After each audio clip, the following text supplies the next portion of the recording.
stepmom with me, I guess specifically. It was rough. It was rough. We had a rough beginning, which kind of sucks because, you know, we all knew each other beforehand, and we had, you know, a relationship, but not even like a super, super close relationship, like, but acquaintance. Yeah. But then when your dad and I started dating, it was super, super rough. And it was probably like 6 months. You wouldn't even see me. That sounds correct. Wow, did I not even want to like meet you? No, you didn't even want to like I don't even acknowledge my presence in the room. Which we understood, but at the same time it was like, how are we gonna move past this part? You didn't acknowledge me until we had to move in together. But then once we, day one of moving in together, it was like, I remember it not being. It wasn't awkward, it wasn't weird, it was just like, okay, we're now a unit. I probably had my little quirks though, I'm guessing. I remember there was little tensions. I mean, I think there were little tensions between the little set and you guys. But I think that was more just siblings getting used to siblings. Like you getting used to having not just Mimi, having the younger ones. Because when we started living together, you were probably 11, 12. I think so. And then Brooke and Riley were only like 5, 6, and 3 or 4. Oh yeah, that's so true. Having Mimi, who's literally right behind you, a year behind you, going from that to having little siblings is quite a lot to handle. I don't even, because you know what, like in all honesty, I'm grateful for my parents' separation because I remember the moment I heard about it, I was almost relieved for a new chapter because it wasn't like I don't think they could start over. I was just like, there's obviously tension, and I think I just was optimistic I was just the most optimistic I could be. Having lived with you for quite a while, you had a lot of responsibility put on you already when I came into this role. That I think, I don't want to say I wanted to fix, but I wanted you to be a kid. I didn't want you to have adult responsibilities at such a young age because that wasn't your role. Your role is to be the kid, not to be a parent to anybody, or even, you know, a lot of people relied on you for stuff, and I don't think that was the best position for you because you were so young. You grew up too fast. I think I just took like a love and a pride into it because, like with Mimi, my younger sister, I always saw us as a team, and that's why I kind of just did it willingly. Like I didn't know I could have been like, hey, I don't like to do this. I was just like, I'm happy that it's me and it's not someone else. It's not like my cousin or even like my parents sometimes. I was glad to be the one in the middle for me and for Mimi. Because I thought. But I think that carried too much responsibility for you. Like you didn't know it at the time because that's just all you knew. But I think that's also why now you want to be independent, you want to be free because you were not before. That is a good way to put it. Yeah, because I definitely love my independent time now. And I think it is definitely great because I've always lived in a house with a lot of people, like always. So right when I tasted freedom, I just remember not even being scared. And you've always said this too. You're like, you're gonna fly. You're meant to fly. Yes, and it's just crazy because a lot of people I talk to now, they are scared about doing their own thing and going out of their parents' house. And yes, I had help, but I also, there was moments where I had to clean it up myself. I did have to make decisions to make the next step. And I think, I don't recommend that people right when they turn 18 move in with their partners. But honestly, I think some bit of independence.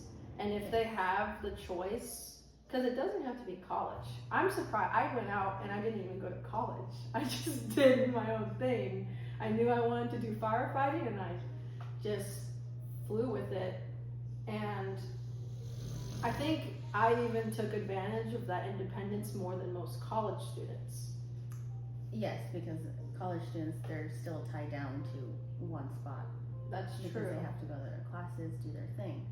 You were able to, travel the whole border, the whole coast, basically, and then some.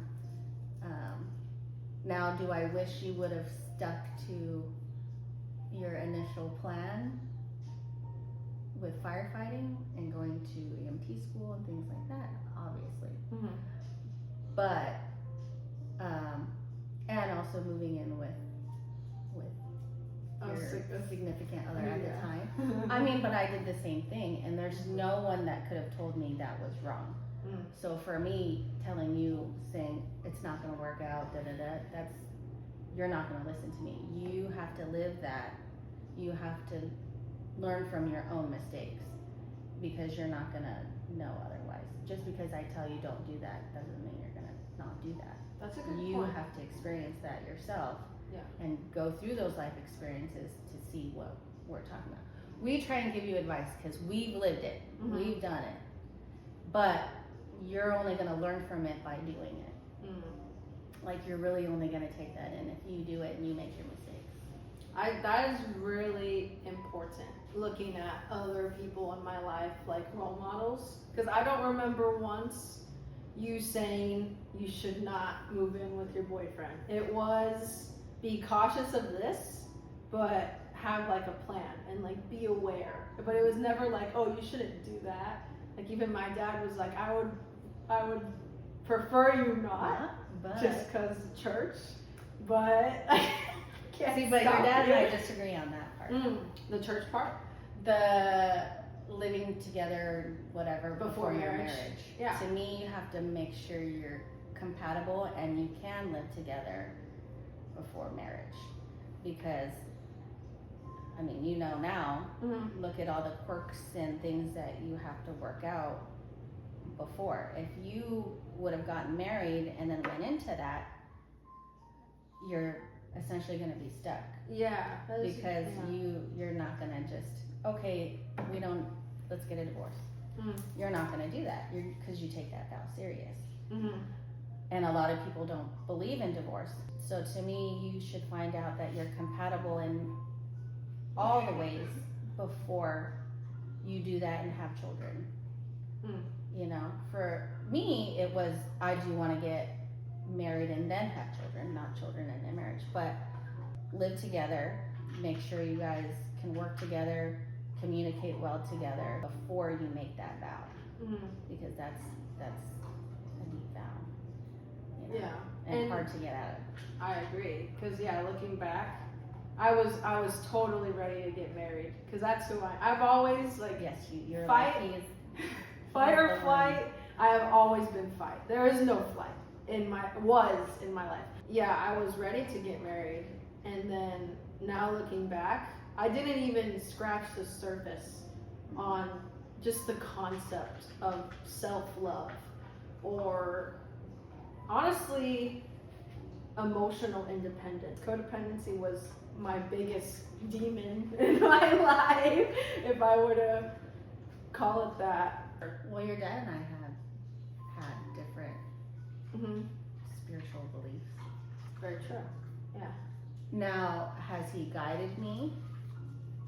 Yes, but he also didn't judge me or do anything because I didn't believe at the time. So, I mean, so you're still gonna have differences, but it's the way you communicate with each other and the way you help guide each other and not judge each other. Like, we have differences. Mm-hmm. You believe what you want to believe, and I'll be there to support you, Mm-hmm. but I'll also be there to ground you. Yes. And I'll believe what I want to believe, you know? So it just depends on how you communicate and how you respect each other. Yes. So there has to be mutual respect in order for it to work out. Yeah, very true. Because just reflecting on my past relationship, I remember hearing at church all the time, don't have like a missionary relationship, which just in church it means don't try to save your partner, bring them to salvation, because then it's forced. Yeah. And I remember not hearing that last part. I was like, oh, I need to convert my boyfriend. He needs to have something, some kind of spiritual background. And that did, I told him straight up, I said, hey, I don't think I'll get married until you come to God. And I just, looking back on that, I could just imagine him being like, what? Well, even just seeing because it sounds guys, culty too. It sounds kind of like you guys. It was a great high school relationship. Yes, but it was. Moved on from that. You guys were going your separate ways. That was a great phase of your life.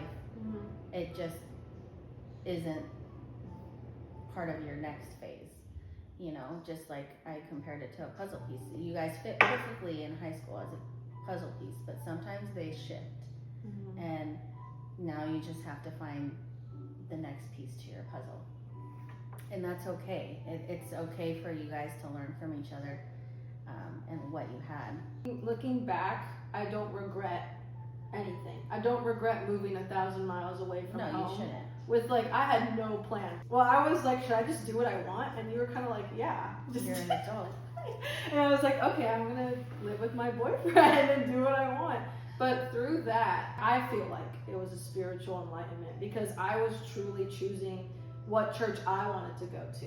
I was choosing the friends I wanted to have. I didn't have to be like, oh, my mom goes here, so I'm just gonna go there. I had clean slate. All I had was my boyfriend, an apartment, 2 lizards, and 2 cats. But I think that's also what made you guys codependent on each other. Is when you guys moved up to Humboldt, you guys didn't really have anything but yourselves. Yes, you guys started making some friends, but you really had to depend on each other. Yeah. But it was almost too much responsibility too fast. If I were to just tweak some things without changing it completely, I would have my own apartment and he is in a dorm or he's with his teammates and stuff on the wrestling team. And then I feel like there I would have my own independence, and my family did tell me that, but I think, like you said, me realizing it on my own, now it's so solid that I want to have my own van and travel on my own terms. All the experiences that you've had, you can't regret them because that makes you who you are today. Mm-hmm. What is your stance on religion? Well, I'm learning, so I don't know if I can necessarily call myself Christian. But do I believe that there's a higher being and maybe he's called God? Yes. Before I guess I would call myself an atheist because I believed in something. What was it? God? Was it the universe? Was it? I don't know. Now he is, I want to say, leading me and leading the family, but he's the head of our household. Yeah. You know, so my not husband, bad to say. no, but and he's not pushy though. You know, he knows my pace, and he knows, you know, he makes sure everything's okay before, like, hey, I want to start taking our family to church again on Sundays. Like, are you cool with that? Of course. So your dad's Christian, and he's been like that ever since I've known him. So I guess I'm leaning towards Christianity. I was born into it, but my dad did a wonderful job at letting me just do Kayla in the church setting. I had a really good relationship with Jesus at a very young age because my dad didn't force it. And even now, I explored other varieties of spirituality, and I always kept the faith though.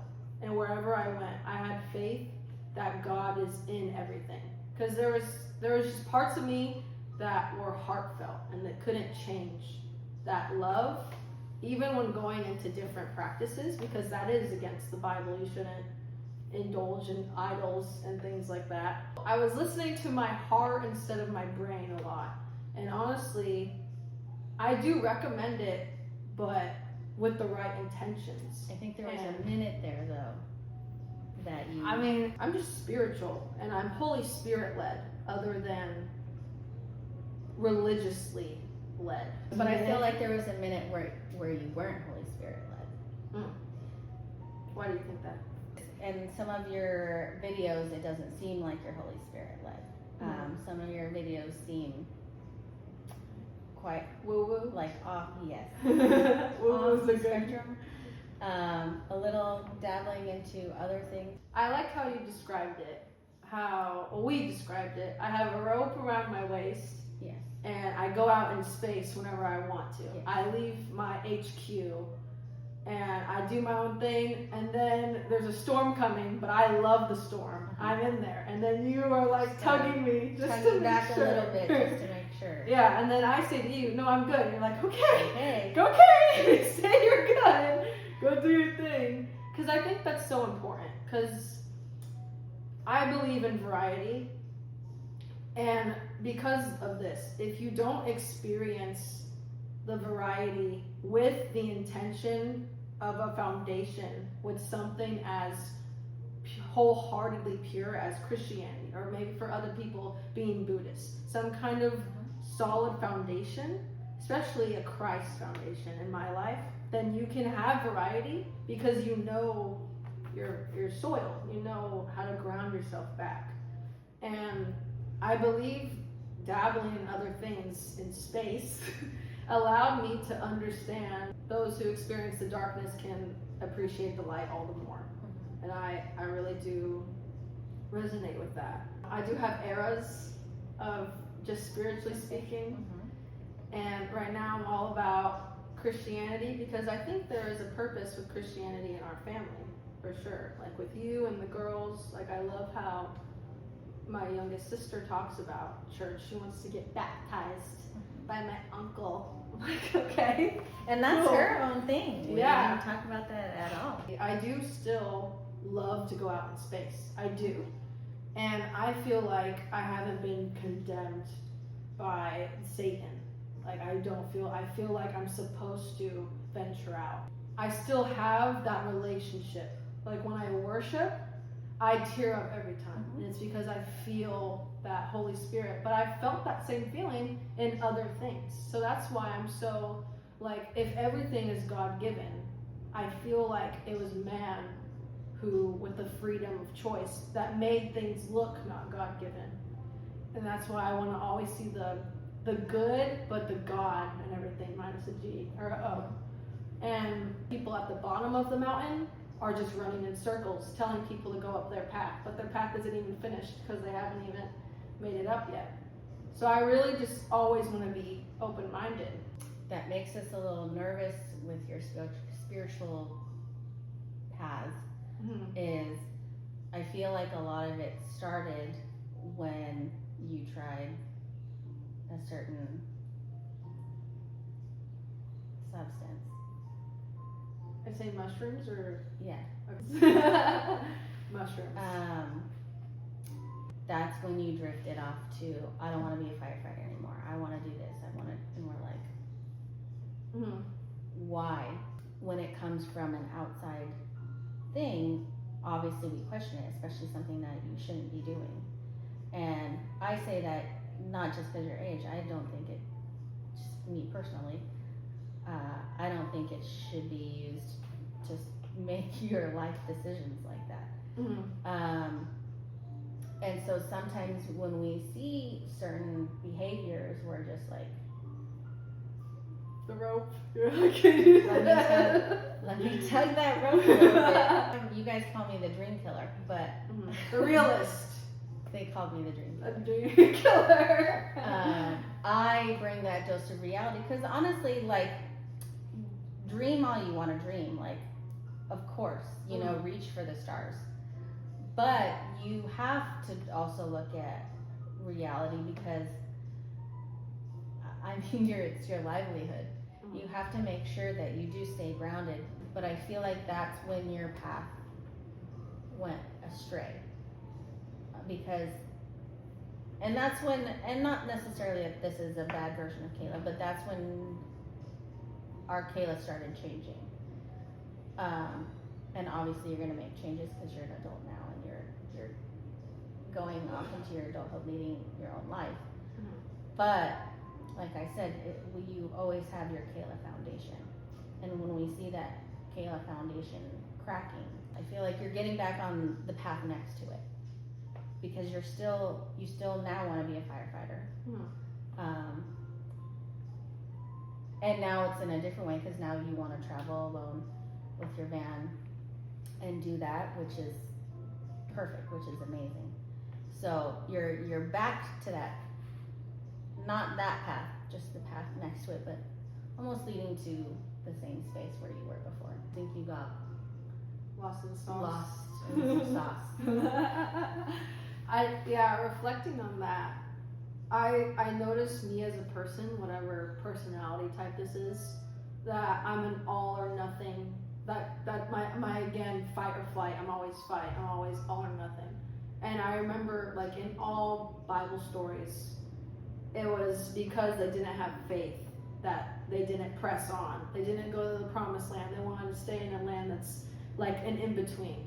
So I remember right when I sensed that, like, city firefighting wasn't my go-to, I was immediately ready to cut ties. Because to me, I don't like when people linger. But I didn't realize it's just a process. It's not lingering if it's a process. So then that was perspective. And I love how I was so dedicated to change things right then, but I can see how extreme it can kind of be. Well, you went from I want to be a firefighter to I want to open up an oil changing place, and we're like, the fuck? One, you're not a mechanic. You obviously can't even change your own oil. No, that's why I wanted to do it. Because I was getting so mad. But cool. But I was like, where are you going to earn the money to do that? Where are you going to, where's your foundation for that? Because for me, and I always joke around now with your dad, is Papa, so Okasan's dad, which is his birthday today. Happy birthday, Papa. Happy birthday, Papa. Papa taught us life lessons, even as adults. And we didn't realize those life lessons until now that he's passed. And I feel like a lot of Papa has stuck with me, and same with my mom. But Papa taught, like, you need to build your foundation. And then, can you do 20 million side hustles? For sure. But at least your foundation is stable. So no matter what other ventures you take, you can fail at all of them if you want. But you still have your foundation to live on. And for me, I just want to make sure all you girls are good to go. And I also want to make sure you guys don't have to rely on anybody else but yourselves. Yes, I think that's important. And I think that's what has been a struggle through this whole process of being a mom, is trying to figure out the good medium between making sure you guys are independent and can take care of yourselves, but also we still have to take care of you. I want to make sure you guys are independent women that don't have to rely on anybody but yourselves. And even on my side, I was all in dreamer land, And I think that was very important for that time of my life. I'm acting like that was like years ago. That was like 5 months ago. I've changed like 4 times. But That is ever changing. I am a chameleon is what I like keeps to us call. on our toes, for sure. But I've realized how I call it, so I'm out in space, right?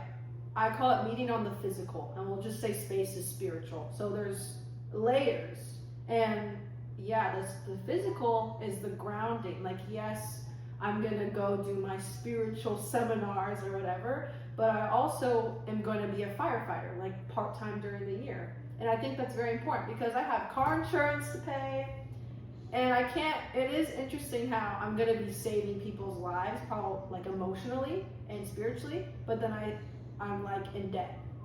So there is totally the balance. The balance is super important. And I think I needed to have someone to balance me. Because honestly, not many people balance. The one person who did, I did cut him out of my life. But he cut me out of his life too. I mean, you could cut me out of your life, but that probably wouldn't be smart. It would not a great decision. It wouldn't be smart. And that's why I value your realism. Because you don't say no just to say no. You say no, and you're like, but I love you. Well, and then when we have our talks, and I have to say something harsh, I always say, like, this is coming from someone that loves you and cares about you. Yes. Space. You always say that. I always say that. I have to remind. I I know I don't have to say it, but I have to say it. Because I sound harsh, I sound mean, but it's because it comes from the best place possible. And it might seem like I'm hardest on you, but I think I have to be because, one, you emotionally can take it. And you're more mature than your age says. And I mean, we have the little set who's younger, so they have my harshness still, but not life lesson harshness yet. We're not there yet. And Mimi, she still gets my harshness, but in the most loving way. Like, I think I come at the 4 of you at different ways. Because I know what each of you can take and what you guys can't take. And I know how I have to approach each one of you. Mimi, I still teach life lessons. Like, Mimi can be as independent as she wants to be. Yes, she can. But we have to teach her that she can be as independent as she wants to be. Yeah, you don't enable her. I don't enable her whatsoever. Yes. That's hard for people to understand. But I don't see Mimi as being different than anybody else. I see Mimi as Mimi. She's the 3rd daughter. Yeah. You know? Yeah, I have to drop some life bombs on you guys. Yeah. And I don't say, I say no to you. And I think I'm really one of the only ones. You just are not biased. You really aren't. Especially with your daughters. And I remember, like, again, when I was younger and we had our little thing, I just remember knowing that you were very good at being a stepmom, and if I wanted our relationship to be better, I needed to see within myself. I remember praying, I don't know how many nights it was, but it was multiple times. I would pray to God that you and me would get along and we would soften our hearts to talk to one another. And I do feel like around high school, like we were there for sure. Maybe even before then, but like 14 and up, like, yeah, it was that. I don't know how to stepmom. I don't stepmom. I don't even know what that I'm looks just like. a mom. Like, I'm just a mom. I don't really know anything else other than mom mode. Just being I the can't. daughter, I would say you don't either. I feel like there was never any separation. But I also think that's what I feel. Your dad and I are both in the same position because he is a stepdad. But he doesn't stepdad. He just dads. We don't differentiate. You know, he just dads and I just mom. And so I think that's hard for a lot of people to, I don't want to say deal with, but accept. Isn't that interesting? You're doing the bare minimum as a parent, a step parent, and because I can't just like half love you. yeah, You know what I mean? Like, Like what I does that can't even- half love you and then love you. yeah. What does that even look like? Oh, you get half a steak. Yeah, but your like, little sister can get a You full only steak. get half my love. Sorry. If I go out and I go get stuff, I get stuff for all four of you. And like, do you want to spend more money? Probably not. But you do. No, but I do. I have to get all four, You or have else all to. four of you guys are. It's either all four of you guys get something, or none of you guys get something. Or us. It's usually all four of us It's get usually all something. four of you guys get something. We're a little spoiled. Yeah. What advice would you give to another stepmom who is struggling, who's same age as Who's you? struggling? Let's do the same age as you when if they first met their Kayla, and they're like, I don't know what to do with this girl. Oh, you just gotta keep being yourself. Don't push it. I wouldn't. I don't push or force yourself on them. I mean, I don't know. I don't think I pushed myself for you guys. I was there whenever you needed me. I feel like I just always made myself available and just still acted like myself. And then when you were ready, then I was all in.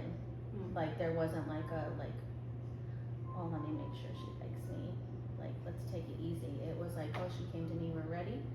Okay, we're ready. Like, it was like, that's why I can't really think of like a transition of where I felt like I was like accepted, I guess. Because I felt like when we just moved in together, it was already like it just kind of felt natural. Yeah, I think we both had a good balance. Yeah, because I knew it was a change. I think we're very, your dad and I are very good at keeping everything child-centered. Like you guys growing up, we kept everything, we made sure everything was about you guys. Not about our feelings, not about his feelings, nothing about anybody else's feelings. We wanted to make sure you guys were good. And I think that's what helps a lot, is just make sure it's all about the kids and not about yourself. Always put the kids first, your emotions last. I'm not saying don't take care of yourself. Advice for someone is just to make sure you're just always available. Make sure you're ready whenever they're ready. Don't hold any resentment. Don't hold any, don't regret anything. So just be there as a mom or a dad. Don't add the step part to the front. Just be a parent. I'm Kayla Lim and I approve this message.